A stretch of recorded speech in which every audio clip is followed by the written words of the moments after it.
नमस्कार, मैं हूं आलोक जोशी और आप देख रहे हैं बिज अड्डा। और बिज अड्डा में आज हम फिर बात करेंगे आईटी सेक्टर की। कुछ दिनों में बात हो चुकी है, कुछ दिन पहले बात हुई है, लेकिन आज नोमुरा की एक रिपोर्ट आई है और नोमुरा का कहना है सावधान, खतरे के बादल अभी टले नहीं हैं। उनका कहना है कि जो Q2 का यानी जुलाई से सितंबर का क्वार्टर रहा है, इसके जो नतीजे अब आने वाले हैं, जिसका इंतजार इस वक्त पूरा बाजार कर रहा है कि अब शुरू हो जाएगा अर्निंग सीजन, जिसमें एक के बाद एक नतीजे सामने आएंगे। और आईटी कंपनियां भी बाकी सबकी तरह लगी हैं। अब इंतज़ार है कि रिजल्ट आएंगे, सामने रखे जाएंगे। कंपनी के अंदर लोगों को खबर होगी, लेकिन बाहर वालों को अब खबर मिलेगी। ऐसे समय पे नोमुरा का कहना है कि अभी एक तो डिमांड की कमज़ोरी दिखाई पड़ सकती है, और दूसरे मैक्रो हेडविंड्स यानी कि दुनिया की अर्थव्यवस्था से जो परेशानी पैदा हुई थी, जो अभी तक आईटी सेक्टर को परेशान कर रही थी, अभी तक वो गई नहीं है। और साथ में उनका कहना है पूरा वित्त वर्ष 2023-24 ही नहीं, इसके अगले वित्त वर्ष में फाइनेंशियल ईयर 25 जिसको कहते हैं, वहां तक अभी दुनिया की अर्थव्यवस्था में अनिश्चितताओं का मंडराना खत्म नहीं होगा। इस बात की भी संभावना बनी हुई है। अभी तो पूरे साल में तो ये मंदी जैसी परिस्थिति या डिमांड की कमी जो आईटी सेक्टर को परेशान कर रही है वो बनी रहेगी, लेकिन ये इसके आगे भी जा सकती है। और आपको Q1 का जिक्र है कि उस वक्त तमाम कंपनियों ने, अनेक आईटी कंपनियों ने अपनी ग्रोथ गाइडेंस कट की थी कि जो उनको लग रहा था कि जिस रफ्तार से वो बढ़ेंगी उससे नीचे लाए थे, उम्मीद कम की थी।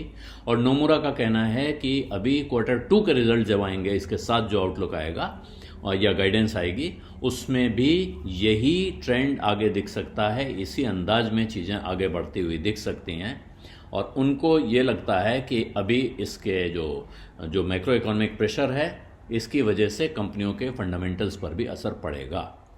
और साथ में उनका कहना है कि तमाम जो छोटे साइज के डिस्क्रिशनरी प्रोजेक्ट्स होते थे कि एक प्रोजेक्ट इनको दिया, एक काम इनको दिया, कॉन्ट्रैक्ट इसको दिया, तो ये नंबर कम हो रहा है, जिसकी वजह से बाजार में खाली जगह बन रही है, खाली स्पेस बन रही है, एक तरह से काम की कमी पैदा हो रही है। और साथ में जो क्लाइंट्स हैं वो डिसीजन मेकिंग ढीली कर रहे हैं, उनको उसमें वक्त लग रहा है उनको फैसला करने में कि हम कब कौन सा काम दें। और इसीलिए तमाम मामलों में जो केस जिनको प्रोजेक्ट मिले हैं, कुछ मामलों में वो प्रोजेक्ट रैंप अप हुए हैं। और इसकी वजह से नज़दीकी भविष्य में, नियर टर्म में, रेवेन्यू और मार्जिन यानी कमाई, आमदनी और आमदनी में मुनाफा, इन दोनों पे दबाव देखने को मिल सकता है। क्योंकि कॉस्ट जो है वो थोड़ी अब जहां पहुंची हैं वहां से उनको कम करना मुश्किल होता जा रहा है। अब आप लगभग ऐसी जगह ऑपरेट कर रहे हैं जहां इससे कम खर्च में गुजारा नहीं हो सकता है, उनकी रिपोर्ट का ये कहना है। साथ में कह रहे हैं कि जो लार्ज कैप बड़ी कंपनियां हैं आईटी सेक्टर की, उनकी जो रेवेन्यू ग्रोथ आपको दिखेगी वो -1% से +2%, यानी मामूली गिरावट से मामूली बढ़त के बीच में रहेगी क्वार्टर ऑन क्वार्टर। जबकि जो छोटी कंपनियां हैं उनमें कुछ उम्मीद इससे बेहतर दिख रही है, वहां वो 0.7 से 3.3% की बढ़ोतरी दिखा रहे हैं कांस्टेंट करेंसी टर्म्स में, यानी कि जब करेंसी में कोई हेरफेर ना हो तब।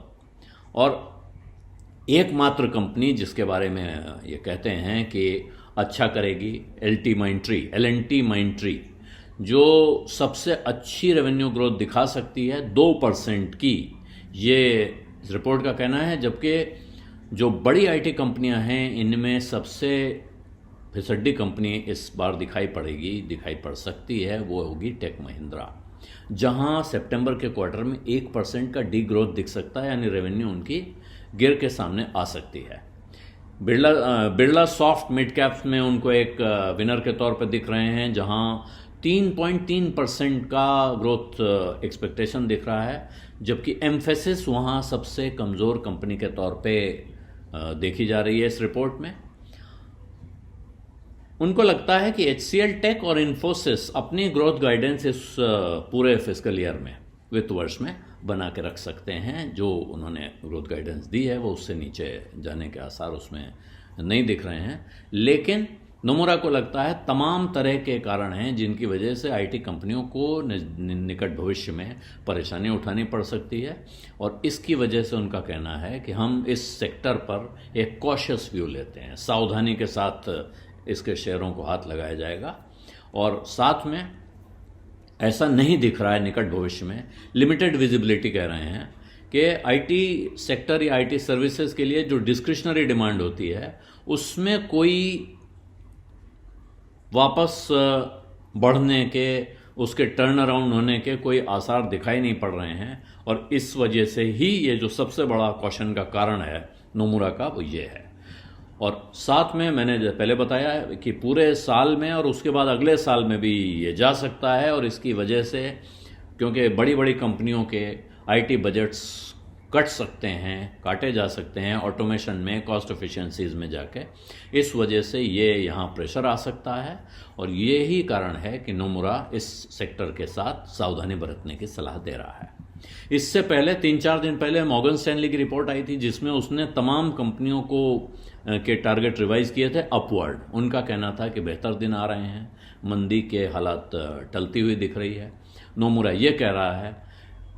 इसके अलावा जेफरीज की एक रिपोर्ट आई है जिसमें उसने सिर्फ 2 कंपनियों पे बाई का रेटिंग दी है आईटी में, बाकी कंपनियों पे वो भी सावधान दिख रहे हैं।